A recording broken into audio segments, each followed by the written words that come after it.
Well, Dan, big thank you. As you mentioned, I'm Ben Kerford, the president of Seven Rivers. I think we have a pretty exciting presentation here, and I think a little bit of something for everybody as we get going. I'll start, and I'll get into a little bit of an agenda here, but wanted to spend 20 seconds sharing a little bit about Seven Rivers. So we are a Milwaukee-based company.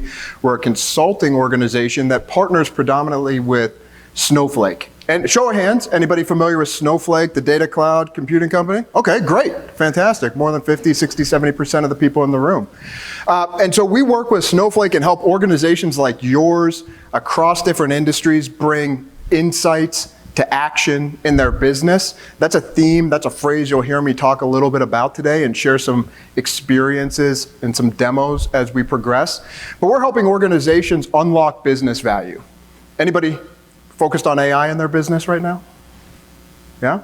Okay, then you're in the right spot. We'll talk a little bit about some of the things that organizations are doing, whether you're in financial services or banking, manufacturing, industrial, as well as professional services organizations, insurance companies. We've got a lot that we can cover here, but hopefully when you walk out of here, you'll be able to walk away with a couple of things. Number one, some ideas on if you're not started on applying AI or you are thinking about AI in your business, some ideas on how to get started, what to think about, what organizations, executives, business owners, companies are thinking about that we're privileged to work with, drawing from our experience and sharing that with you. Number two, the art of the possible. We've got some demo videos, how organizations are using GPT-like experiences, natural language query experiences to augment their teams. An agent that sits beside Ben as he's building a profile for a prospect. Insights from their financial reporting, things of that nature. And then thirdly, we have some tips and tricks on how to get started. And of course, the whole Seven Rivers team is dispersed throughout. We have a booth across the hall. So feel free to stop by and see some more things that we've been doing. Touched on a little bit about what we'll cover. I want to start with a baseline though, and I want to show of hands here, poll the audience real quick. Number one, the first question is, how many of you work in the technology or the IT or technical side of the house in your respective business? Okay. Second part, more on the business side, operations, finance, selling, marketing. Okay, so it's a great split. I think we have something for everybody here, and that we'll talk a lot about how businesses are evolving and what they're thinking about, but also how some of that could come to life. But we'll start with the exponential opportunity. We are in a massive shift, technology-wise, around the world. I asked, who's thinking about AI? Nearly every hand came up. But this is not unlike what we've seen over the last decade, 15, 20 years with mobile, cloud, but AI is exponentially bigger. The opportunity for AI to impact our businesses, unlock new markets, create value in your companies for your customers, your partners, your team members is exponential. We, as humans, are not exponential. And so we have technology and computers today that we didn't have 5, 10 years ago that are running at one quintillion processing power per second. And to put that in context, there are 7.5 quintillion grains of sand on the earth. These type of computers, these type of engines, if you will, are powering and built off of data and powering this AI revolution. So to anchor the conversation, AI is exponential, we are not. So what areas should organizations focus to grow along AI's exponential rise? So I'm going to pause here for a moment and poll all of you. Any brave souls, what are you focused on in your business with AI? Anybody want to shout out some ideas? Sales, marketing, customer service, inside of your product. Marketing, how are you using it in marketing, or how are you thinking about using it in marketing?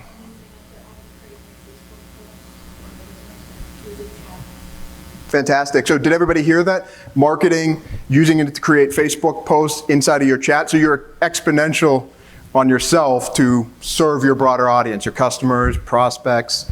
Fantastic. Love that use case. What else? Marketing, campaign strategies. Okay. Marketing, campaign strategy. So is that automating campaign strategies, being able to do more? Instead of doing one, it's doing 10 in the same amount of time?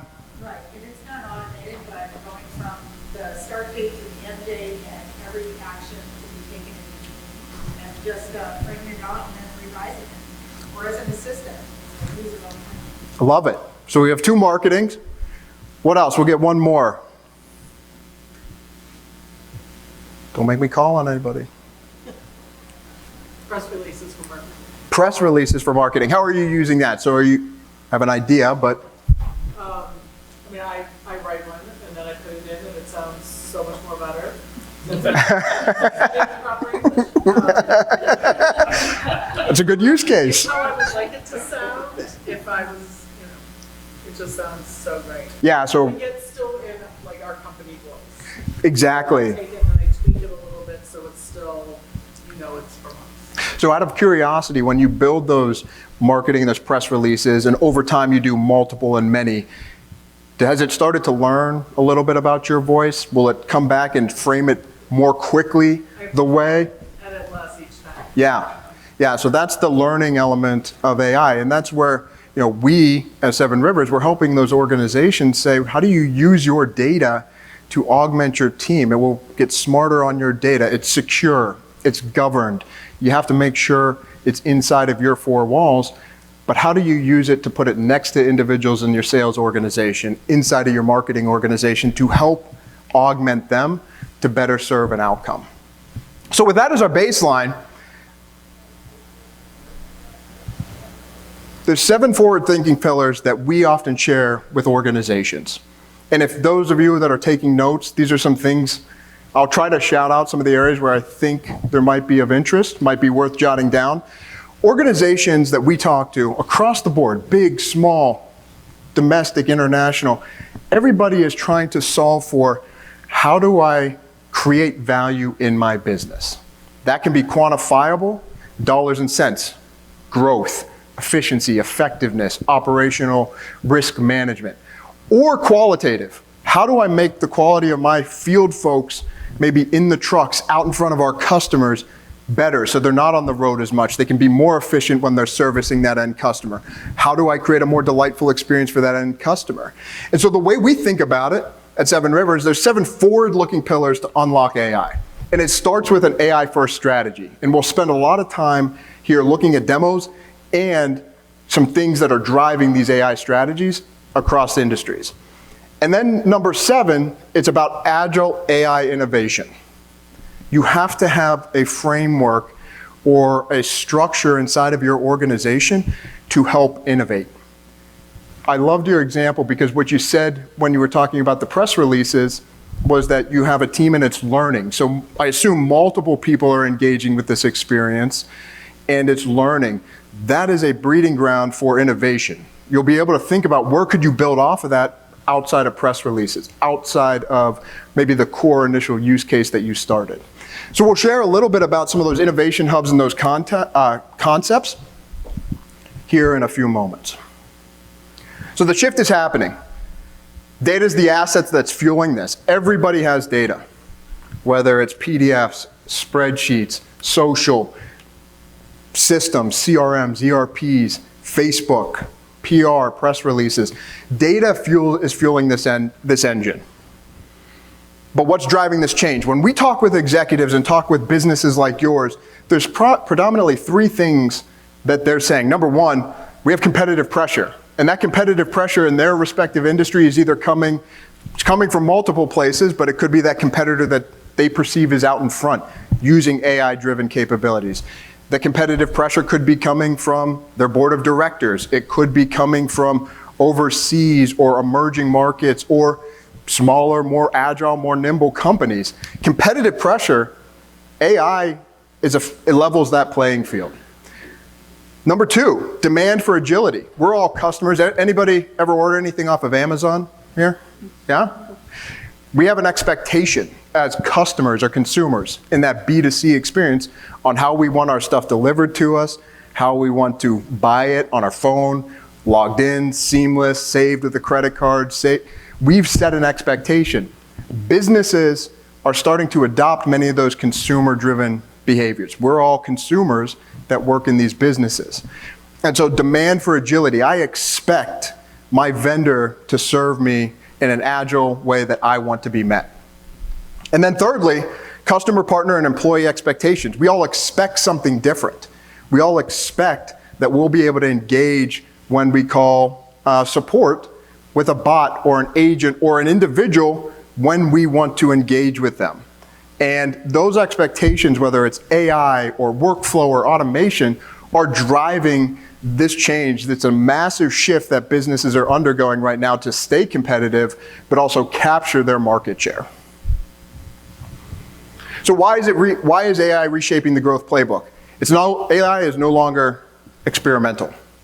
It is here. And you saw that with the computing power, the processing power, the investment, trillions upon trillions of dollars being spent on data centers to fuel this AI innovation. AI is operational. If it's not part of what you're thinking about or how to think about it inside of your business, I can assure you there is a company that is thinking about it, that is doing it, that wants to take advantage of this take advantage and create a competitive advantage. Number two, the competitive advantage is not just the AI, but it's shifting from data collection to action. It's not just having a lot of data. We all have a lot of data, whether it's on our phones, whether it's on our laptops, whether it's in our corporate repositories and job aids and FAQs, public websites. We all have a ton of data, and it's being created at a rate that is unbelievable every second, every day. But it's what you do with that data that will separate you from your competitors and your peers. That's what we call from collection or foundation to action. And I'll show you a couple videos here in a moment around that. And then businesses that are acting now are widening that gap.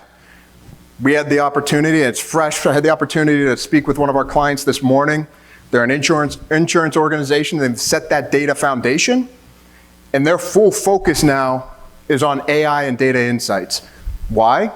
Because it's a competitive advantage for them in their market. It creates new opportunities, growth, efficiency, effectiveness in their business. So how do we think about it? I'll raise my hand and say, this is one that might be worth writing down for your respective businesses. We think about the 5 core business spheres at Seven Rivers. When we go and have conversations with people and organizations of yours, we say, where is the opportunity to grow? Where is the opportunity to unlock business value? That's a lot. If you try to solve for your customers, your partners, your employees, your products and operations, this could take a long time in your business. So what we recommend is to say, where on these 5 core business spheres do you see the opportunity? Where could you create a competitive advantage in your business? And let's start there. Is there an opportunity to embed AI in your product? Is there an opportunity to bring AI or an agent experience to how you serve your customers? Where can you quantify or qualitatively drive an outcome that meets those 3 drivers that we talked about before? Efficiency, operationalization of the AI, and driving to an action outcome.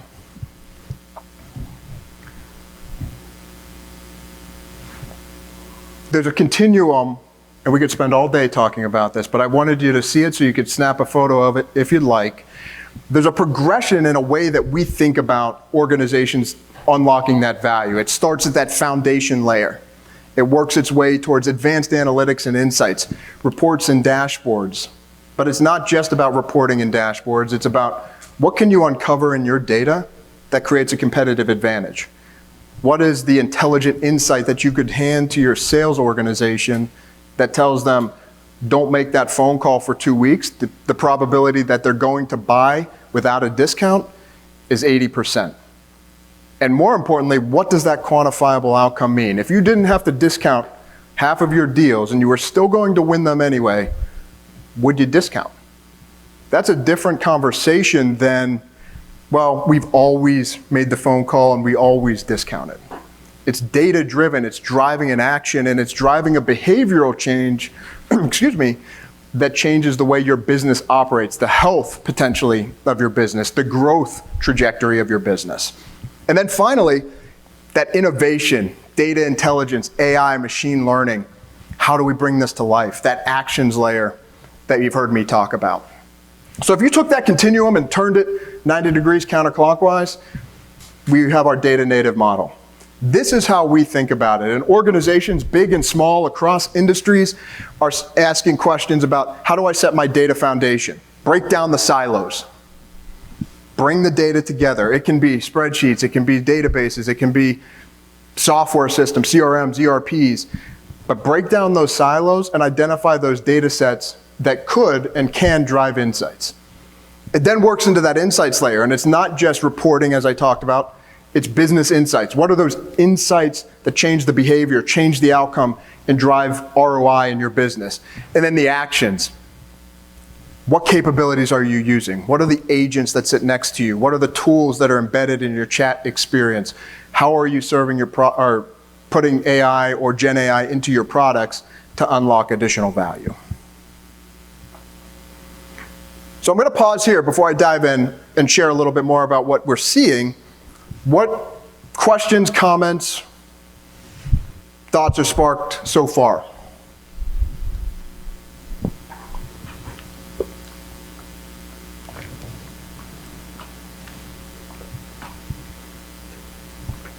All right, we'll keep going. Oh, sir? Yeah? I think one of the gaps that I'm noticing is this,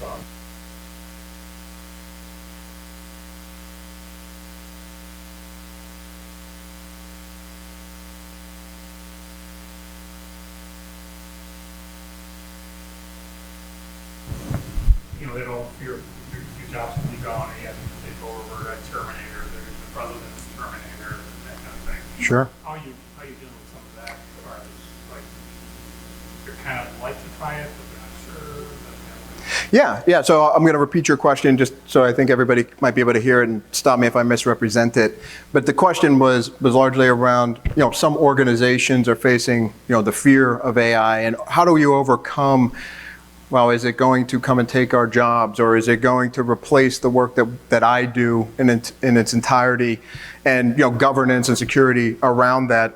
And so the final part of your question is, what are we saying and what are we sharing with organizations? The resistance part of it. Yeah. I'm not sure about that. Yeah, so I mean, it's a fantastic question, and there's a couple things that we think about when we have that conversation. Number one, it starts with doing it for the right reason from a business perspective. We do believe that if you can't, quantifying the outcome at the start is very, very important. And that, number one, starts to lay the foundation for why the organization or an individual or a group of individuals might embark upon that journey. Number two, you can start with prototypes. You start with that premise, and you can build prototypes. You can do them in smaller teams. But that key element is bringing people from across the business and the technology team together. Build a cohort. Build a team that is doing it together, defining the outcomes, defining what success looks like. And then thirdly, the way we think about it is we view Gen AI, machine learning, these capabilities as unleashing human potential. We work with organizations where individuals are spending their entire days responding and keying in PDF documents into another system. And that could be quotes or orders, or I see a lot of head nodding. That could be a numerous and various set of things. And that's just the way it's always been done. But if we were able to augment that individual, and say 2 hours a day, because we're using an agent, or because we're able to scan the obvious ones that are correct, and they automatically go through and you look at them and give them the stamp of approval, what could you unleash for that individual or that team in those additional 2 hours a day off of that automated task? And we call that unleashing the human potential. We at Seven Rivers truly believe that this capability, AI, generative AI, is going to augment us, not replace us. So to recap, small groups, define what the outcome looks like up front, come together, technology, business, IT teams, steering committees, whomever, the more the merrier, do it together, and then think about how you can augment and what that human team member experience might look like on the outset if you were able to apply some of those capabilities. So what are executives prioritizing? This is just some insights on what we see, having the privilege to work with so many different organizations across different industries. Across the core business spheres, customers, AI-powered relationship intelligence. How do you better serve your customers? For those business executives that are focusing on partners, it's channel intelligence. How do I better understand my supply chain? How do I better understand what my distributors are selling? How do I better understand what Amazon is doing if I sell through Amazon to my end customer? Products. People and organizations are using AI to be part of the feedback loop for their products in the market. How do I use AI to get a sentiment of my install base? That's a demo that we have on our website that we can pop up here in a few moments, but sentiment analysis, reading reviews, understanding of those positive, negative, and more importantly, what might I do with that information to better serve that customer, better serve that prospect, better serve them or sell them something down the line. Employees, adaptive talent intelligence platform. AI is pervasive in organizations and platforms, helping recruit the right talent, helping identify the right fit for the right roles. It requires a human in the loop. There can be bias. It requires individuals to evaluate how generative AI and machine learning are being applied in these areas, but it is helping augment those individuals in a way that allows them to get to a more delightful candidate experience and or get the right people in the right seats at the right time. And then operations, decision velocity command centers. How do we operate more efficiently? I read an article this morning that a company claimed that they had operationalized with Gen AI their chief operating officer. And they did it through, yeah, I see some of my own team's laughing at that. Don't worry. The idea there and what they claimed was that they had taken their organizational data, the way they sell, the sales notes, the marketing, their website contact, all the meeting minutes, all the stuff that they have, a bevy of information, and started to train a large language model to make recommendations for when they should change price, when they should sell a particular set of roles, when they should turn the dial on their product in R&D. That's the augmented operator. In part. That may be a more extreme, complex scenario for many, but where in that kind of mindset might augmenting your operations help you do more, free up more time, and augment your lives? So it goes from insights to impact. Here are some use cases. This is a good one to take away. Very simple, sales, lead scoring and pricing. How do you use AI to price better? Or what are your customers or prospects willing to pay? Marketing, segmentation, and personalization. 3 of the use cases that were shared were all marketing and PR. Augmenting content creation, a great use case, a simple use case that any of us can apply from day one. Operations, forecasting, automation. Maybe we're not getting to the augmented chief operating officer just yet, but what in your business could you make more efficient and more effective in your product? Is there an opportunity to bring AI or an agent experience to how you serve your customers? Where can you quantify or qualitatively drive an outcome that meets those 3 drivers that we talked about before? Efficiency, operationalization of the AI, and driving to an action outcome.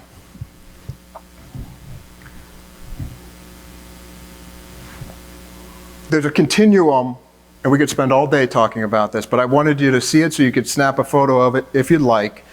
There's a progression in a way that we think about organizations unlocking that value. It starts at that foundation layer. It works its way towards advanced analytics and insights, reports and dashboards. But it's not just about reporting and dashboards, it's about what can you uncover in your data that creates a competitive advantage? What is the intelligent insight that you could hand to your sales organization that a product on Amazon a tent. We're Seven Rivers, we're an outdoor company. And what this is doing is it's going out and identifying all the reviews. So an Amazon review for this particular tent. And what we're showing, just to get a little bit of a flavor both from a business perspective and from the technology, is it's going to show you on the right-hand side it doing some of the code and modifications and evaluating all these reviews. But the ultimate output is a set of sentiment against that tent. So what are people saying? Is it positive, negative, love it? It then can provide an insight, it can provide a score. This is a use case of how data, that unstructured review data, could then be served to say, what customer might I need to call because they're unsatisfied? What customers are very happy who are inclined to buy more?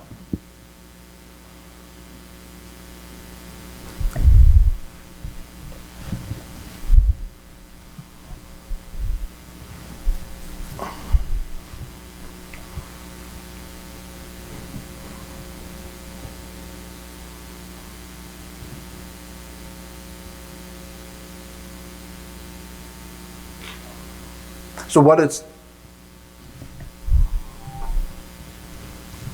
it's doing in the middle is that it's taking all those responses, stuffing it into tables to be analyzed. So if you think about, as you watch this, if you had this running on your products or on a set of reviews or a particular data set, you could take this summary. You would never ask your team to come in here and evaluate it on the back end. You could take this insight and serve it into where they live today. Whether that's in Gmail, you could send an automation, you could put it next to your CRM or the system that they live in. But now you've created an action that positively impacts your business. You've evaluated, used all this different sets of data. You've taken different formats, different responses, different times. You've normalized that, and you can drive trends and actions for the business.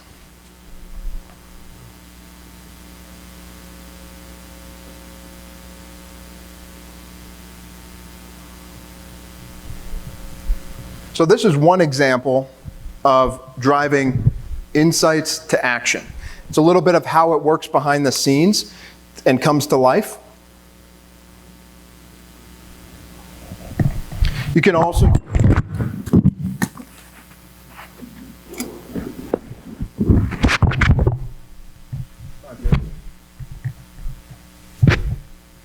there's a joke in there somewhere.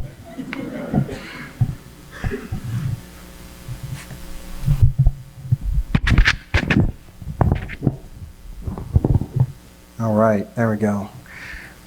Couple of other examples, augmented RFP responses. How many of you respond to RFPs in your business or some type of RFP? Yeah, a lot of head nodding, a lot of fun. Enjoy that? Always just one individual, couple hours, gets done real fast. No QA. That's usually the response. Augmented RFP response tools. So taking an agent or a ChatGPT or some type of digital Claude 3.0, 3.5, or 3.7 now, Sonnet, and saying, what if I feed it some of our really good looking RFP responses? What if I had that tool evaluate the requests that came into me and then provide me 60% of the stuff we always put in our responses every time back? We're working with organizations that are employing these capabilities internally. It's in their voice. We started the conversation by saying, how much time could we save? How much are Ben and Susan and Mary and John spending to respond to an RFP? We baselined that, and 6 weeks later, we had a prototype that was 40% more efficient and effective for them. When you start to take that into dollars and cents, just think about that. If you could do something 40% more efficiently on something that you're going to do 60 or 70% of the time the same way, would you do that? I think you would. Then you think about what the dollars and cents could be behind that. What does that mean for your business?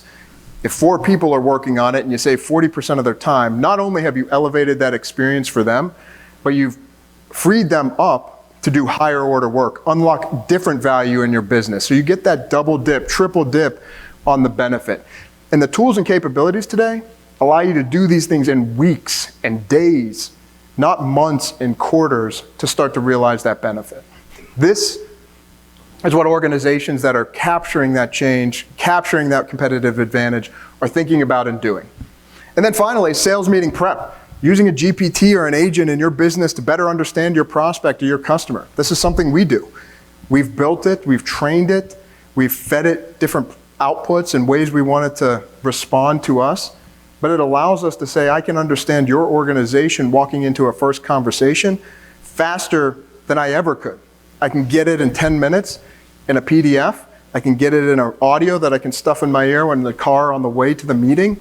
And then I can share that output, the meeting notes, and the recording back with our team so the next conversation can be more enriched. These are things that organizations can do today, and they can do them very, very quickly. So what does it look like in the real world? A couple of case studies. JP Morgan, massive company, but these big companies are driving this innovation and driving this change. They've taken high volumes of legal contracts, that required extensive manual reviews, content, much like the RFPs, and automated that. They brought to life internally. They're looking at different documents. They're looking at different structured data. They can read and interpret commercial agreements. They can flag anomalies. They still very much have a human in the loop. And the outcome is over 350,000 hours of manual legal work saved annually. You can see this, you can find this case study online. 350,000 hours of legal work saved annually. Massive business benefit. Siemens, AI-driven predictive maintenance and manufacturing. How do they better understand what's going to be unplanned in their business from a machinery, failure, offline? The solution, they deployed predictive maintenance platform using AI to monitor equipment health. So the sensors that they already have in their machines, routing that information back and analyzing that data. Achieved a 40% reduction in maintenance costs, 50% decrease in unplanned downtime. Massive business benefit to their business. And then Sprout Social, AI-driven customer support. We already talked about some of this. How can you better use it to augment your team to better serve your customers? Sentiment analysis, messages based on intent, smart workflows. Gen AI powers 24/7 conversational chatbots. It goes to meeting that expectation of their customers, how they want to be met in an augmented way. And again, very quantifiable business benefit. So here are some more ideas. And hopefully, we wanted to share as much as we could about what we're seeing and how organizations and what they're trying and how it's coming to life. So from a marketing, Gen AI insights and real-world applications, thought provokers. What if you could create marketing content that were tailored to each individual based on their unique interests and demographics? Are your PR, is it targeted, broad groups, different audiences, segments? Anybody creating tailored content for individuals today? What kind of content, if you don't mind me asking? Not looking for trade secrets. And what type of content are for individuals? Is it groups or is it industries or? It's within verticals primarily, and within the job description are the role of that individual within that brand. Okay. So individuals in verticals across job descriptions, you're tailoring that content. Are you using AI to bring that to life? Excellent. How much time are you saving? How much faster can you go through that than you maybe were pre-augmented? Exponential? Yeah, I love that. That's not a plant. I didn't plant that exponential. I love it. Imagine using Gen AI to summarize customer feedback. That's a sentiment analysis. Anybody using it to get feedback or cases and evaluating that, dropping it into ChatGPT, Claude, or anything of that nature? Yeah, absolutely. Absolutely. So we're just in this room, the one next door with the avatar.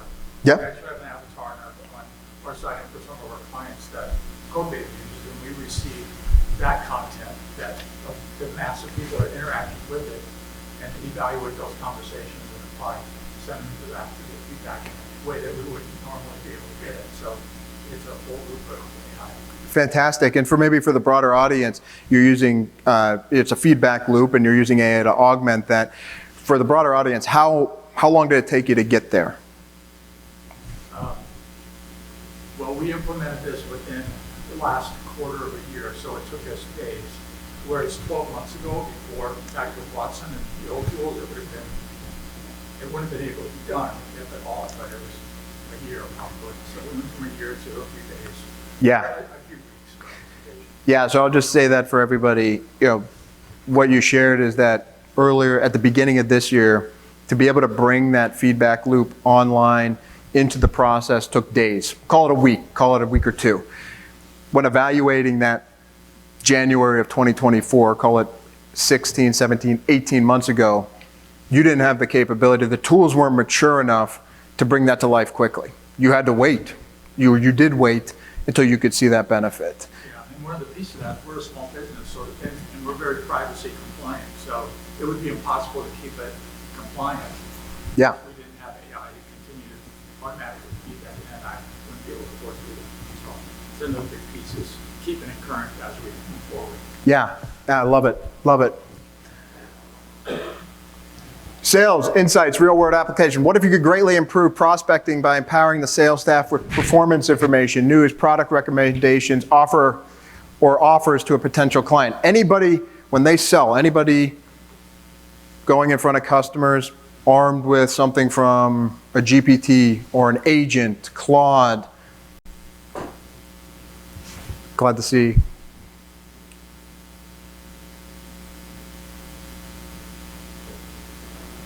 What would your customers say if you could come in and tell them more about their business in the first conversation than a later conversation? What if you knew more about your customers the first time you met them, or prospects the first time you met them? What do you think that might do to winning the business or growing your business or building a deeper relationship longer term? Positive? Yeah, very positive. The expectations have changed. I would encourage ChatGPT. There's free versions. Don't put any private information in there. Don't put corporate secrets in there. But use it to determine how you could be more armed in your business for a conversation. Put in a URL. Put in that prospect's company URL. Put in a city and see if there's any data or demographic data that it can share back that can better inform how you deliver your PR, deliver your marketing content. These tools augment work in an exponential way.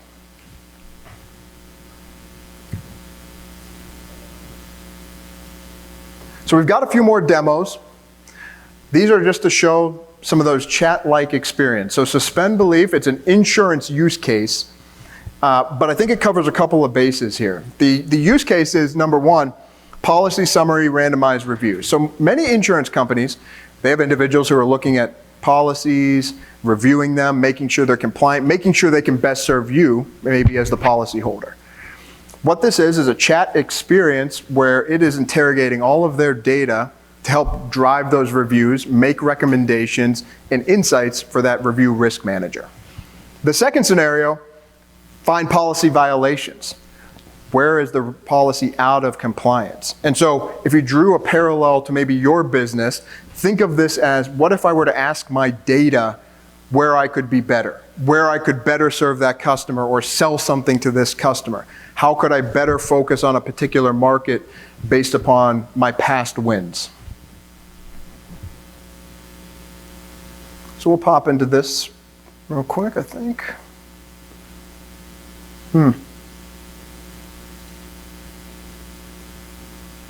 Short little video here. So policy violations, risks and exclusions, but focus on the chat experience. We were able to build this experience based upon all the data that we already had inside of 2 days.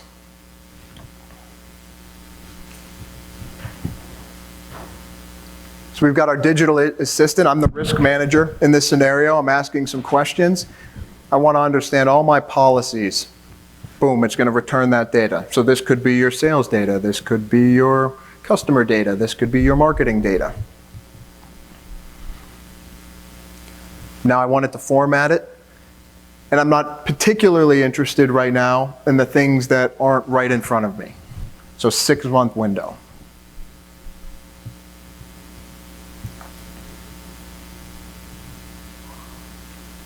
I'm now asking, can you tell me the 5 most immediate renewals and list out the exclusion? So what I'm after here is, tell me the stuff that I wouldn't obviously be able to see when I'm evaluating these policies, or would take me an entire day to go do. Call that out for me, because you know exactly what's out and what's in. So it came back with these 5 fake policies. No coverage for damages, faulty repairs. Are there any exclusions that are not part of our standard procedures? So is anything out of structure as a business that I can't go do?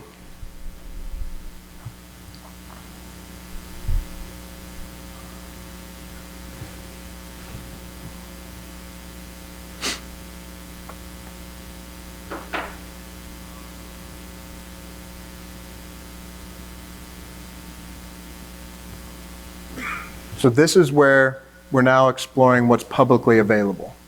We've asked it to see what might change how I engage with this policyholder or this customer, your customer, based upon what they're promoting out on the internet. They have a website, they have a blog, looks like they're expanding. If they're expanding, is that an opportunity to sell them more?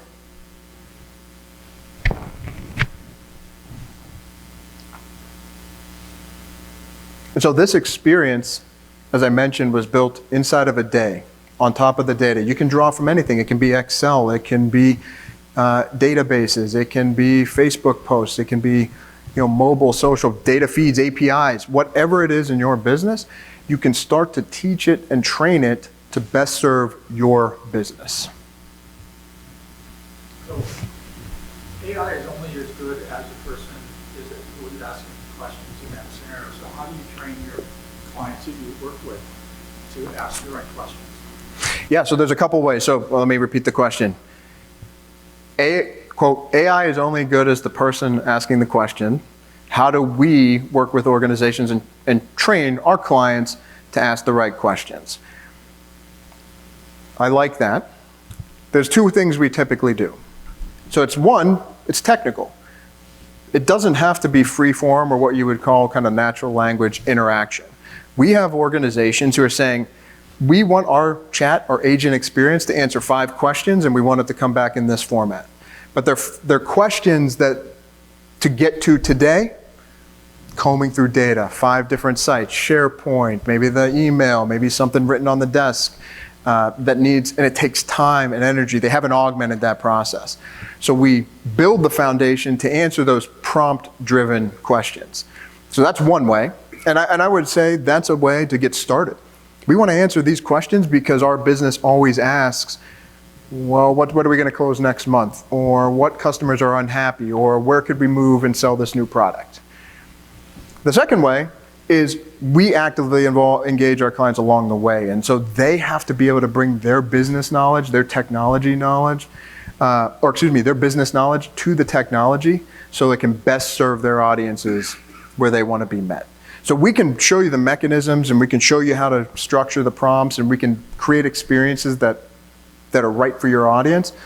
But as I shared earlier with this gentleman's question about small teams, business technology, you've got to have those individuals there early so that everybody's on the same page of the experience you want to create. Otherwise, you won't have the adoption. It won't drive the value. People will be stuck, and you won't be able to unlock that in your business. So where to start and how to win early? And then we'll open it up for some questions. Number 1, if I could make 3 things or 3 takeaways as I led at the top, things to think about on your AI to unlock business value journey. Number 1 is identify your business drivers.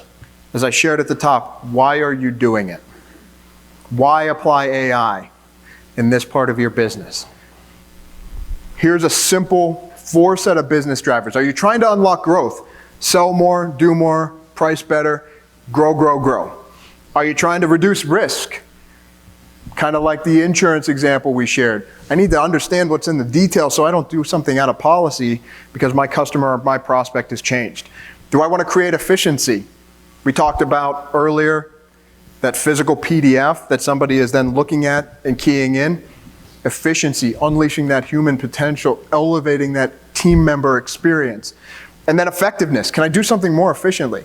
There were great examples that came in from all of you about more effective personalized content.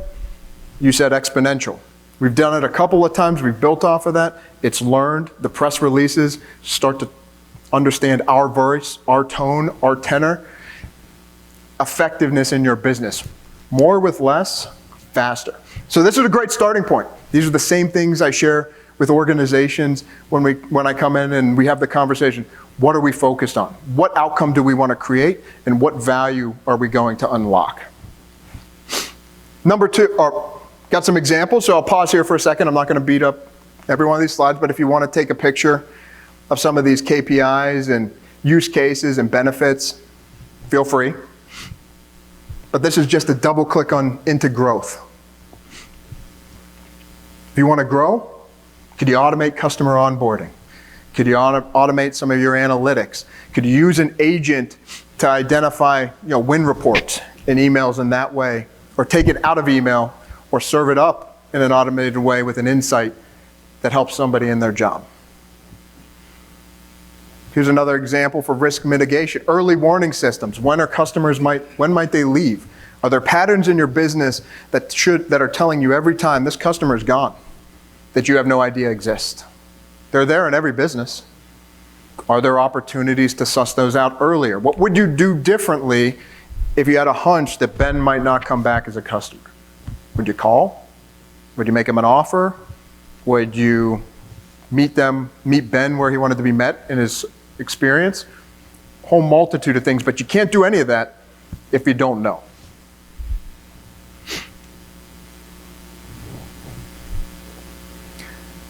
Number two, businesses that are capitalizing on AI and unlocking that growth have an AI-first strategy. It cannot just be, we want to apply this technology. We want to use this tool. It has to start with, how can AI help us unlock that outcome? So my business driver, we want growth. Great. Where can AI help us grow? Maybe it's in some of those use cases we just talked about. It answers a couple of the questions that were posed throughout the last 45 minutes that are about aligning the business, making sure everybody has the appropriate expectations, driving adoption, getting engagement, working through and across the organization with AI at the beating heart. So what can you do to start your AI strategy? Maybe you're an organization that has a chief AI officer, maybe you're not. That can come from anybody. It can come from business owners, it can come from the technology team, it can come from the business leaders. But ensuring that every department, every person, every organization, every function understands that AI is going to be part of where you're going is critically important.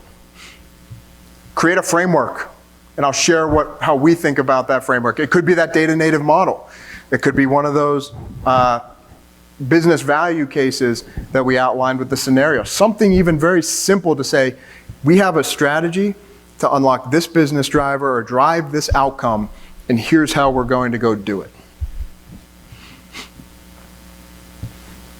It can look like this. It can look like this.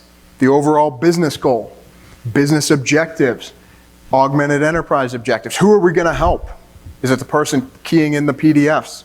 Are we going to serve that insight up to the sellers to unlock value and say, hey, you can win more and you can make more commission if you do nothing in these situations, or you do this in these other situations. And then you can bring it to life with the technology. And then finally, and I touched on this at the top, having an environment in your organization where people can engage, interact. It's got to be secure, it's got to be governed, it's got to be inside of your company's policies, but they have to be entrenched in this, is critically important. So we call it a blueprint for success, an AI innovation hub. That could be as simple as having a shared corporate GPT account. That could be as complex as having an AI engine for some of the companies we shared with the use cases earlier, Siemens or Coca-Cola, or organizations that are larger in that structure. But having a place where people can ideate and innovate aligned to those business objectives or those business drivers is critically important. And if you're interested in tools and capabilities, whether they're paid or free or other, we're happy to share all those resources. We live and breathe that every day. Stop by our booth. We'll give you links. We'll share that type of information because we believe this is creating the augmented enterprise for all of us and going to unleash all of our potential going forward. And then finally, some of you, how many of you have seen Marcos before? Dan, yeah, everybody loves Marcos. I don't have a Marcos video today, but Marcos is the Seven Rivers digital agent that we've adapted for many organizations. So he can help drive RFP responses. He can help provide sales dossiers and unlock insights to a particular prospect. It's a great framework that you could apply or even take a look at to draw inspiration from. And so I would encourage or ask if you're interested, we are happy to share Marcos and do demos and follow up so you can be inspired by the art of the possible. We can get recordings. We're happy to have those conversations for education and then answer questions as you get on your AI-centered journey. So the closing question here is, where would this fit in your business? It's here. It's exponential. It's changing the way we operate every single day and every interaction. How does it fit in your business? And how do you unleash your augmented enterprise? So with that, I will answer questions, open it up. Happy to adjourn however you see fit. Did I do all right on time? All right. Yes, sir. How do you trust or assure the data that's going from AI analysis is trusted? Can you say the last part again? I didn't quite hear you. How do you assure that the data that's going into your AI analysis that's giving you that information is trustworthy?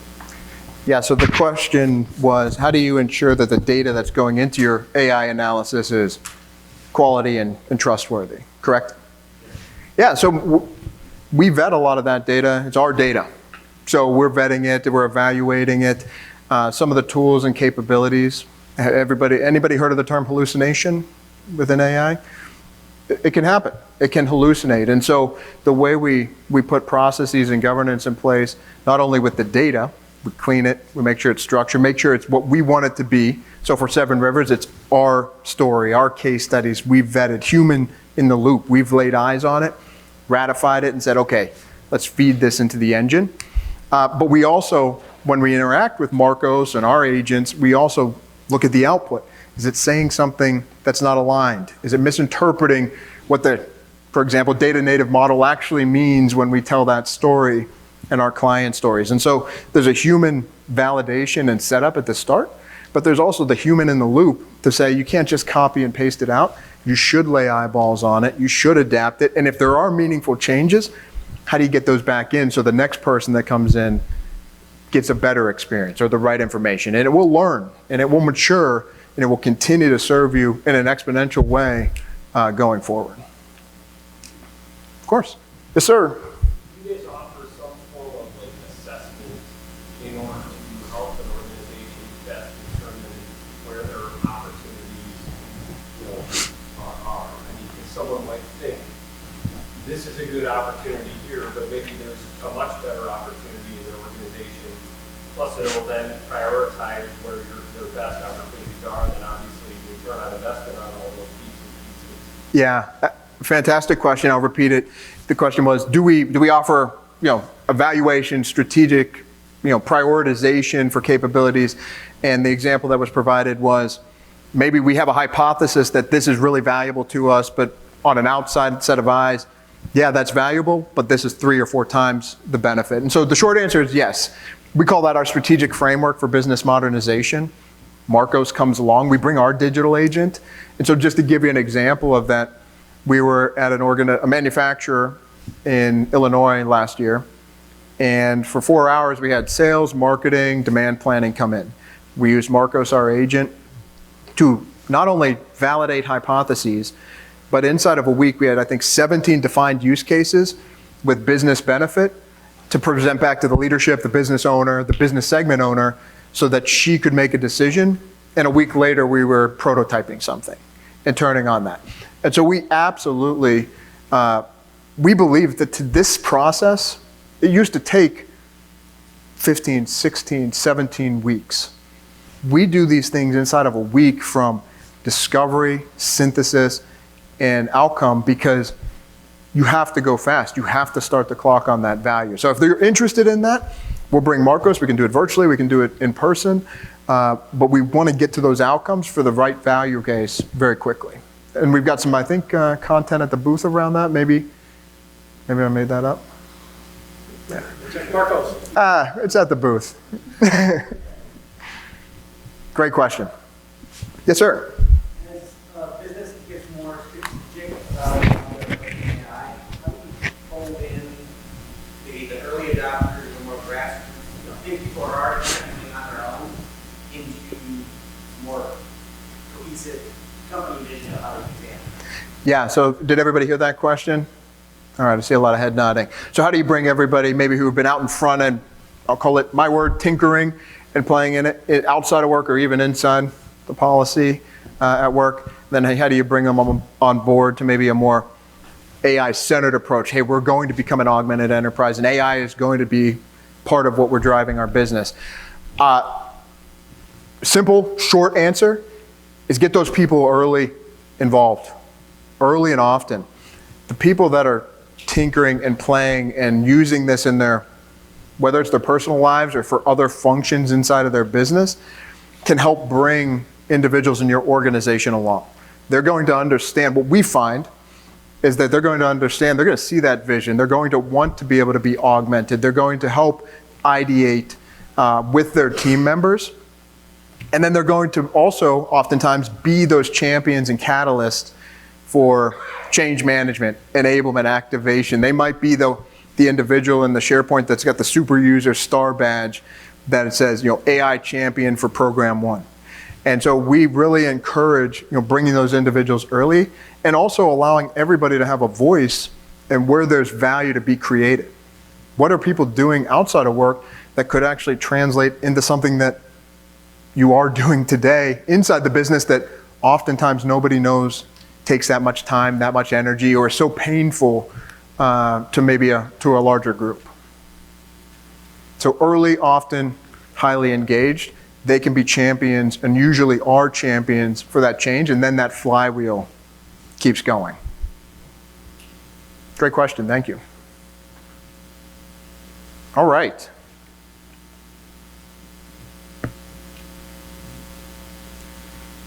Any other questions before we wrap? I think I'm right at my time. All right, thank you.